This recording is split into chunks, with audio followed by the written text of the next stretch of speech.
दोस्तों, उड़ीसा अपन जगन्नाथ मंदिर को लेकर सारे दुनिया में प्रसिद्ध है, जहां पर हर साल लाखों करोड़ लोग यहां पर दर्शन के लिए आते हैं। क्या आपको पता है इसे जगन्नाथ के शरीर में एक ऐसी ब्रह्मा पदार्थ है जो भी आज भी भगवान का जीवित होने का प्रमाण देती है।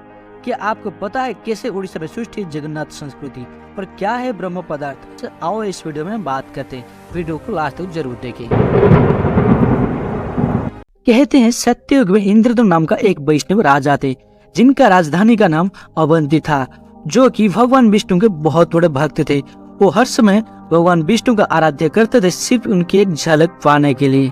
एक दिन उनके दरबार में ये योगी आते हैं और कहते हैं, महाराज, उड़ीसा में भगवान विष्णु का भव्य नीलमाधव को पूजा जाता है, पर ये कहाँ पर है किसी को पता नहीं, और इसको ढूंढने की दायित्व तो आपकी है।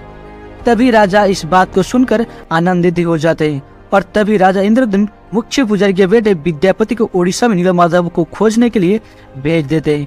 और विद्यापति नीलमाधव को खोजते खोजते एक गांव में आते हैं, और यहाँ पर उनको पता चलता है कि सबर का राजा विश्ववसु नीलमाधव को एक गुप्त गुफा में पूजा करते हैं।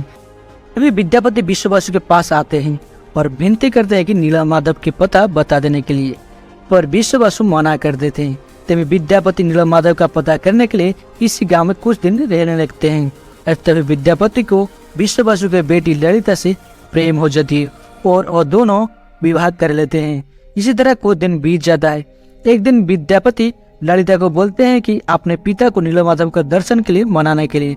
तभी ललिता विश्ववसु को मनाने के लिए लगते हैं और बेटी के जिद के आगे पिता मान जाते हैं। और तभी विश्ववसु बोलते हैं कि मैं तुम्हें नीलमाधव का दर्शन करवाऊंगा, पर तुमको एक शर्त मानना पड़ेगा, जहाँ पर तुम्हें आंखों में पट्टी बांध कर जाना पड़ेगा। तभी विद्यापति उनके शर्त पे राजी हो जाते हैं। तभी विश्ववसु विद्यापति के आंखों में पट्टी बांधकर नीलमाधव का दर्शन के लिए ले जाते हैं।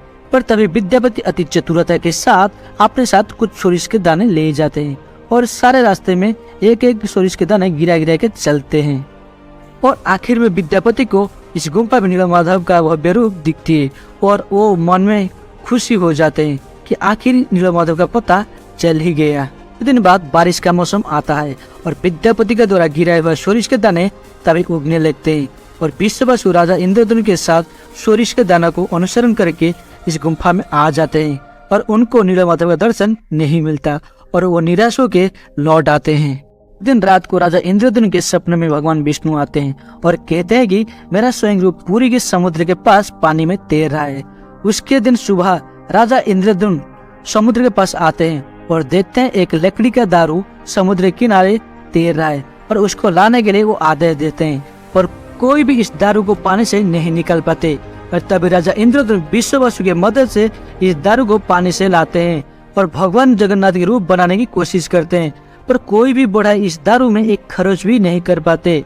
तभी देवता के शिल्पीकार श्री विश्वकर्मा एक वृद्ध के रूप में आते हैं और राजा इंद्रदुम्न को बोलते हैं कि वो भगवान विष्णु के इस रूप को सिर्फ 21 दिन में बना पाएंगे, पर 21 दिन तक कमरे का दरवाजा बंद रहेगा और कोई 21 दिन तक इस दरवाजे को नहीं खुलेगा।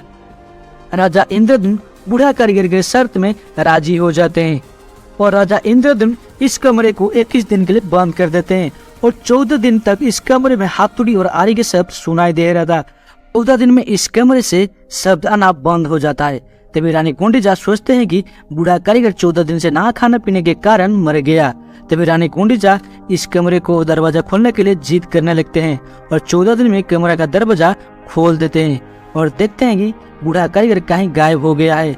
और यहाँ पर भगवान जगन्नाथ और सुभद्रा और बड़े भाई बलभद्र का मूर्ति बना के गए हैं, पर 14 दिन में दरवाजा खोलने के कारण भगवान जगन्नाथ के हाथ और पैर नहीं बनाई गई थी, इसलिए आज भी भगवान जगन्नाथ का हाथ और पैर नहीं बनाई गई है। ब्रह्म पदार्थ।